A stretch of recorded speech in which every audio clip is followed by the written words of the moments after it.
नमस्कार, मी ॲडव्होकेट शंकरराव वानखेडे.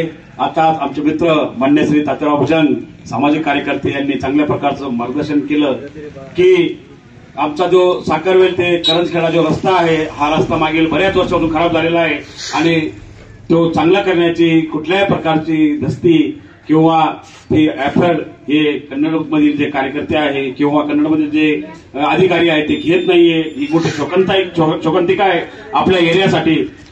मित्रांनो, जोपर्यंत आमच्या भागाचे रोड चांगले होत नाही तोपर्यंत आमचा विकास होणार नाही.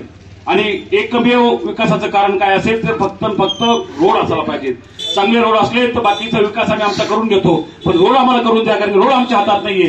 रोड बनवणं आमच्या हातात नाहीये. रोड बनवण्याचं काम ते जे अधिकारी असतात त्यांच्याच असतात आणि ते सहज करू शकतात. आणि तात्याराव भुजंग साहेब यांनी जवळपास 4 दिवस ते 5 दिवस तिथे उपोषण केलं आणि त्या उपोषणाच्या माध्यमातून नागरिकांच्या जे हक्क अधिकार आहे तो मांडण्याचा प्रयत्न केला आणि त्याला त्या अधिकाऱ्यांनी कुठेतरी केराची टोपली दाखवली. अशा प्रकारची जी परिस्थिती झाली होती ती परिस्थिती होऊ नये. मग आमचे मित्र मान्य श्री रियाज भाई जो आहे, हमारे जो नजीकी दोस्त आहे, तर त्यांच्या माध्यमातून त्यांनी सांगितलं की येणाऱ्या काळामध्ये आता बऱ्याचशा निवडणुका होणार आहे, पण आमचा काय आता निवडणुकीशी पाहिजे तसा काही संबंध नाही, पण तुम्ही म्हणशाल तर आम्ही ते बी करायचा प्रयत्न करू. स्थानिक ठिकाणी जे नागरिक आहे त्यांना तुम्ही चांगल्या प्रकारचं पुढे घेऊन चला, कारण की हे नागापूर गाव एक मोठं गाव आहे, चांगलं बाजारपेठेचं गाव आहे. मग या बाजारपेठेमध्ये चांगले व्यापार व्यवसाय जे उभे राहिले पाहिजेत. मग ते उभे राहण्यासाठी इथं चांगल्या प्रकारचे उद्योग कसे उभे राहतील त्यासाठी एखादी कंपनी, मोठी कंपनी, 2-4 कंपनी इथं आल्या गेल्या पाहिजेत, बरोबर की नाही. त्या जर कधी इथे जो एवढा मोठी शेती आहे त्या शेतीप्रधान एरिया असून या शेतीप्रधान एरियामध्ये जर कधी या नागापूर, करंजखेडा, जिमनापूर, रामपूरवाडी वगैरे, चिंचोली, लिंबाजी, पिशोर या परिसरामध्ये जर इंडस्ट्री एरिया आला आणि इथे जर कधी कंपन्या उभ्या राहिल्या तर आपला जो या ज्या यंग पिढ्या आहे यांना याच भागाला मध्ये हाताला काम भेटेल. कारण की आमच्या वावरामध्ये पेरलं जातं, आमच्या वावरामध्ये उगवलं जातं आणि ते तयार केलं जातं आणि ते कच्चं फॅक्टरीमध्ये नेलं जातं. तर त्या फॅक्टऱ्या आमच्या भागात का तयार होत नाही, बरोबर नाही रियाज भाई. अशा फॅक्टऱ्या म्हणजे कच्च्या मालावर प्रक्रिया होण्यासाठी इथं मोठ्या प्रमाणात फॅक्टऱ्या आल्या पाहिजेत. मग त्यासाठी आमच्याकडे जागा उपलब्ध आहे, शेती आहे, परंतु तसा प्रोजेक्ट या ठिकाणी उभा राहिला पाहिजे. आता इथं मोठ्या प्रमाणात कपाशी तयार होती, पण आमच्याकडे सूतगिरणी नाहीये. मग आमच्याकडे सूतगिरणी यायला पाहिजे. सूतगिरणी एक असं यंत्र आहे की त्या माध्यमातून आपण आपला कपाशी या भागामध्ये तिला प्रोसेस करून पुढे नेऊ शकतो. पुन्हा मक्का झालं, मक्कावर प्रक्रिया करणारे इथे कारखाने उभे राहिले पाहिजेत. तसेच दुसरं जे आहे आता आलू वगैरे इथं होतं, आलूवर प्रक्रिया होण्यासाठी तसे उद्योग इथे उभे राहिले पाहिजेत. आलू चिप्सचे कारखाने इथे उभे राहिले पाहिजे. मोठाले कारखाने जोपर्यंत आमच्या भागात येत नाही तोपर्यंत आमच्या भागाचा विकास होऊ शकत नाही. आणि त्यासाठी आपल्याला आपल्या परिसरातील नागरिकांना पुढे करावं लागणार आहे, नेतृत्व करावं लागणार आहे. त्यांच्या माध्यमातून आपण आपला भागात विकास करू शकतो. आता एवढं मोठं नागापूर गाव आहे, या गावामध्ये बस येते पण बस स्टँड नाहीये. आहे का बस स्टँड? म्हणजे काय नुसतं लांबून म्हणायचं नागापूरमध्ये चांगलं मतदान आहे, निवडणुकीच्या टायमाला यायचं आणि काय आलो की चाललो, म्हणजे असे वर्ष चालले गेलेले आहे. परंतु या नागापूरमध्ये कोणत्याही लोकप्रतिनिधीनं इथं बसस्टँड करण्याची दस्ती घेतली नाही, म्हणजे बसस्टँड इथं बनवलं नाहीये. आणि ते बसस्टँड तुमच्या हक्क अधिकाराचा आहे, मग का बनत नाहीये? मग हे जे कन्नडचे अधिकारी आहे, कन्नड तालुक्याचं ठिकाण आहे, तिथून तहसीलदार साहेब, छत्रपती संभाजीनगर जिल्हाधिकारी साहेब यांच्याकडे अर्ज आपल्याला करावा लागणार आहे. आणि आपल्या या नागापूरला मोठं बसस्टँड कसं होईल, तिथे चांगल्या सुखसुविधा कशी तयार होईल, उपलब्ध होईल, या माध्यमातून पाऊल उचलले गेले पाहिजे, बरोबर की नाही भुजंग साहेब? आता रस्त्याचा तर प्रश्न आहेच.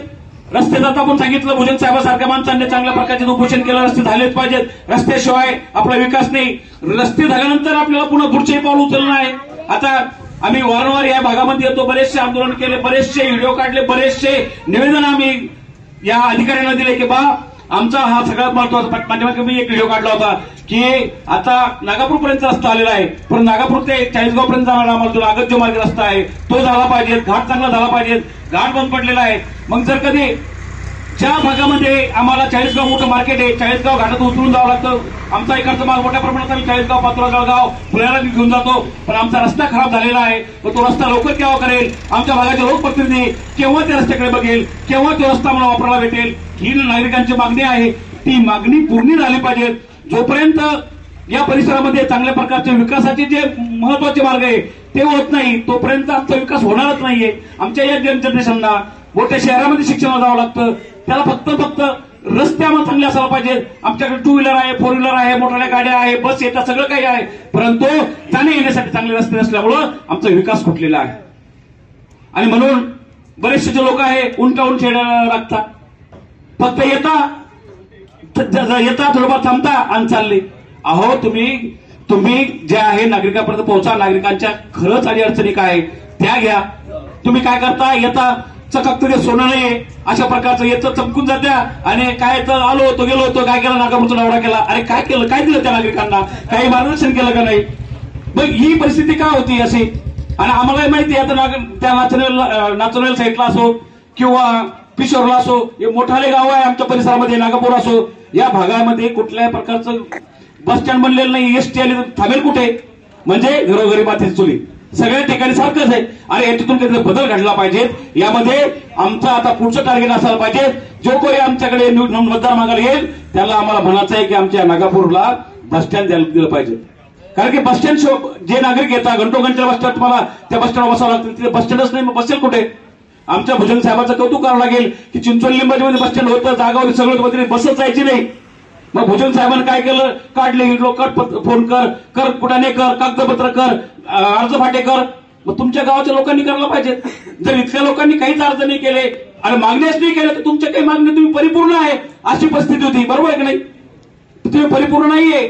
तुम्हाला या ठिकाणी मोठ्या प्रमाणामध्ये मागण्या कराव्या लागणार आहे. आणि तुमच्या जे लोकप्रतिनिधी आहे, मग तुमच्या गावचे प्रथम नागरिक सरपंच यांच्या माध्यमातून, तुमचे जे ग्रामपंचायत सदस्य आहे, तुमचे जे कार्य करणारे जे नागरिक आहेत त्यांच्या माध्यमातून तुम्हाला करावं लागणार आहे. म्हणजे एकटे भुजंग साहेबांनी ते केलं का चिंचोलीचं बस स्टँड, तर त्यांनी टीम उभी केली. त्यांनी टीमच्या माध्यमातून जे कन्नडचे जे बसचे जे अधिकारी आहे त्यांना वारंवार विनंती केली. आता तुम्हाला सांगतो प्रत्येक बस आमच्या चिंचोलीच्या बस स्टँडमध्ये जाऊन उभी राहते. आणि गाव तरी साईडला आहे. मग तुम्हाला जर कधी इथं बस स्टँड गावात बस जातील, पण गावामध्ये बस स्टँड नाही केलं, इथं मोठं झालं, इथं मोठं बस स्टँड द्यायला पाहिजे, इथं जागा घ्यायला पाहिजे बसच्या अधिकाऱ्यांनी, आणि इथं मोठं बस स्टँड झालं पाहिजे. तर अशा काही गोष्टी या आम्हाला या अधिकाऱ्यांकडून आणि या लोकप्रतिनिधींकडून करून घ्यायच्या आहेत. जोपर्यंत या भागामध्ये नागरिकांनी मागणी नाही केली, नागरिकांनी निवेदन नाही दिले, तर त्या भागाचा कधीही विकास होऊ शकत नाही. आणि त्या भागामध्ये तुम्हाला काय लागतं हे माहीतच होत नाही. म्हणून रोडच्या सहित आपल्याला बरेचसे जे उद्योगधंदे कसे वाढेल, आमच्या शाळा चांगल्या कशा ग्रो करेल, त्यामध्ये चांगल्या प्रकारच्या फॅसिलिटी कशा उपलब्ध होईल, आणि त्या माध्यमातून आमचे जे विद्यार्थी जे मुलं जे आहे यांच्यासाठी तुम्ही एखादे क्लासेस या ठिकाणी का उभं करत नाही. ते प्रायव्हेट क्लासेस का होते, आमच्या शाळेमध्ये का होत नाही. आमच्या गावचा जिल्हाधिकारी कधी बनलेला आहे का, आमच्या नागापूरचा कधी जिल्हाधिकारी बनलेला आहे एखादा, कोणी उपजिल्हाधिकारी बनलेला आहे. पण त्या काय नाव, नागोराव देशपांडे साहेब हे उपजिल्हाधिकारी होऊन गेलेले या नागापूरचे. आणि ते आता कुठे, आता ते एक्सपायर झालेले. पण बघा आता एक गोष्ट समोर येऊ लागलेली आहे. हे झालेले अधिकारी लोक आहे, पण त्यांचा पाठपुरावा कोणी केला का, त्याचेच अधिकारी पुन्हा आपल्याकडे बनले का. आता मला ह्या नागापूरचं आणखी खासियत माहिती आहे. या भागातून जवळपास 70-80 कुटुंब हे दुबईमध्ये बसलेले आहेत. बरोबर आहे. म्हणजे दुबईमध्ये बसले तर सोपं नाहीये, पण त्यांनी मेहनत केली. आपल्या स्वतःच्या बळावर कष्टानं मेहनतीनं सगळे डॉक्युमेंट कंप्लीट करून दुबई सारख्या देशामध्ये जाऊन त्यांनी त्यांचं स्वतःचं अस्तित्व उभं केलं. तिथले नागरिकत्व त्यांनी पत्करलं आणि त्या ठिकाणून इथल्या ठिकाणाचा संपर्क करतात. तर पुन्हा मला असं म्हणायचं आहे की या भागामध्ये चांगल्या प्रकारचं शिक्षण कसं वाढेल आणि यातून आमचे जे विद्यार्थी आहे चांगल्या प्रकारचं मोठं पदाधिकारी कसे बनतील या दृष्टिकोनातून या ग्रामपंचायतच्या माध्यमातून इथं तशा प्रकारचे कार्यक्रम घेतले गेले पाहिजेत. म्हणून माझी विनंती आहे या भागातील परिसरातील नागरिकांना की इथं काही येणाऱ्या काळामध्ये जिल्हाधिकारी साहेब जे आहे त्यांना आमंत्रित करून या ठिकाणी त्यांचा कार्यक्रम घेतला गेला पाहिजे, जेणेकरून ते कसे जिल्हाधिकारी बनले ते आम्हाला ऐकायला भेटलं पाहिजे. कारण की ते सांगतील तशा पद्धतीने आम्ही मार्गदर्शन करू शकतो आणि तशा पद्धतीनं आम्ही सुद्धा या देशामध्ये IAS परीक्षा पास करून आमच्या भागातील नागरिकांना काय जिल्हाधिकारी बनवू शकतो. तर मित्रांनो, तुम्हाला सगळं काही करता येतं, पण तुम्ही करायचा प्रयत्न करा. तुम्ही समोरच नाही आले, तुम्ही जर कधी म्हटलं आम्हाला आयतो कोणी देईल का, आयतो कोणीच काही कोणाला देणार नाही. म्हणून मित्रांनो, पहिले कष्ट करावं लागत्या. स्पष्ट करून आपल्या भागामधील नागरिकांना कशा प्रकारे आपल्याला पुढे न्यायचंय हा दृष्टिकोन समोर ठेवावा लागतो. आपल्या भागातील परिसरातील नागरिकांना एकत्र जमा करावं लागतं. हे बघा, पारंपरिक पद्धतीने तुम्ही सगळे कार्यक्रम घेता, पण येणाऱ्या काळामध्ये तुम्हाला आणखी काहीतरी चेंज मानायचं आहे आणि त्यासाठी तुम्हाला चांगले अधिकारी कसे बनतील त्या माध्यमातून तुम्हाला तुमच्या गावामध्ये मी आता ॲडव्होकेट शंकरराव वानखेडे, मी छत्रपती संभाजीनगरमध्ये मागील 22 वर्षापासून वकील व्यवसाय करतो. 2 शब्द तुमच्यामध्ये मी मांडण्याचा मला मान्य श्री भुजंग साहेब, मान्य श्री रईसभाई यांच्या माध्यमातून आलेला आहे. तर मला फक्त एवढंच सांगायचं आहे की तुमच्या भागामध्ये मोठाले अधिकारी आणा, त्यांचे कार्यक्रम घ्या, त्यांचे मार्गदर्शन करायला लावा आणि आमच्या या गावाला शिकवा काहीतरी. कारण की या गावामध्ये तुम्ही खूप काही गोष्टी शिकू शकता. तुम्ही ते अधिकारी बनू शकत नाही. काय ते अधिकारी बनण्याचं तुमचं शिक्षणाचं ते वेळ नाहीये, पण तुम्ही अधिकारी बनण्याचं काय तुमच्या परिसरातील तुमच्या घरातील मुलांना अधिकारी बनण्याचं शिक्षण तुम्ही घेऊ शकता, त्यांना सांगू शकता. म्हणजे काय, तुमच्या घरात जरी कोणी एखादा व्यक्ती बनलेला नसेल तर त्याला बनवण्याची तुम्ही क्षमता ठेवू शकता. मग तुम्ही अधिकारी बनवत असेल त्याचे बाप बनू शकता. काय तुम्ही जर अधिकारी बनत असेल त्याचे बाप बनू शकता. म्हणजे काय, तुम्ही तुमच्या भागातील मुलाबाळांना, तुमच्या घरातील मुलाबाळांना तो अधिकारी बनण्याचं स्वप्न दाखवा आणि तशा अधिकाऱ्यांना आपल्या गावामध्ये आणून त्यांचं मार्गदर्शन घ्या. त्यांच्या मार्गदर्शनाच्या माध्यमातून आपल्या मुलाबाळांच्या बी मेंदूमध्ये टाका की भाऊ तुम्ही अधिकारी बनू शकता. पण कसे बनू शकता, हे जे आपल्या भागामध्ये आता एसपी साहेब आहे, मोठाले अधिकारी साहेब आहे, हे आपल्या भागामध्ये येत आहे. मग ते कसे बनले, मग ते बनण्यासाठी त्यांनी काय काय प्रयत्न केले, तर त्यांना ज्या पद्धतीनं काम करण्याची शिक्षण टायमाला ज्या पद्धतीने त्यांच्या घरच्या लोकांनी त्यांच्या आईवडिलांनी मदत केली म्हणून ते अधिकारी बनले. मग तुम्ही तुमचे मुलाबाळाचे आईवडील आहात, तुम्ही सुद्धा तुमच्या मुलाबाळांना चांगल्या प्रकारचा अधिकारी बनवू शकता. मग ते अधिकारी बनवण्यासाठी तुम्ही जबाबदार आहात. म्हणून तुम्ही त्यांचं जर कधी मार्गदर्शन ऐकलं नक्कीच तुमच्या मुलाबाळांना तशा प्रकारचं तुम्ही गाईडलाईन देऊ शकता आणि तशा प्रकारचं शिक्षण घेऊन तुमचे मुलंबाळ मोठ्या संख्येने आता 1-2 अधिकारी बनलेले आहेत, काही शंका नाहीये. पण हे गाव काही या छत्रपती संभाजीनगरच्या बाहेर आहे असं काही नाहीये. पण या भागामध्ये जास्तीत जास्त प्रमाणामध्ये अधिकारी बनले पाहिजेत, छोटे छोटे नोकरी बनले आहेत. पण या स्पर्धा परीक्षेमध्ये हे मुलं का पुढे जात नाहीये, तर या गावामध्ये या ग्रामपंचायतीच्या माध्यमातून या भागाच्या माध्यमातून चांगले सेमिनार इथे घेतले जात नाही, मोठाले अधिकारी घेऊन त्यांचं मार्गदर्शन इथे घेतलं जात नाही. म्हणून माझ्या या भागाची परिस्थिती जी आहे अधिकारी बनण्याची नाहीये, ती बनत नाहीये. म्हणून मला खंत वाटू लागलेली आहे की या भागातील जे मुख्य अधिकारी आहेत, जे जबाबदार नागरिक आहेत, त्यांनी मोठ्या प्रमाणामध्ये असे सेमिनार महिन्याला महिने वर्षातून 10-15 सेमिनार असे केले पाहिजेत.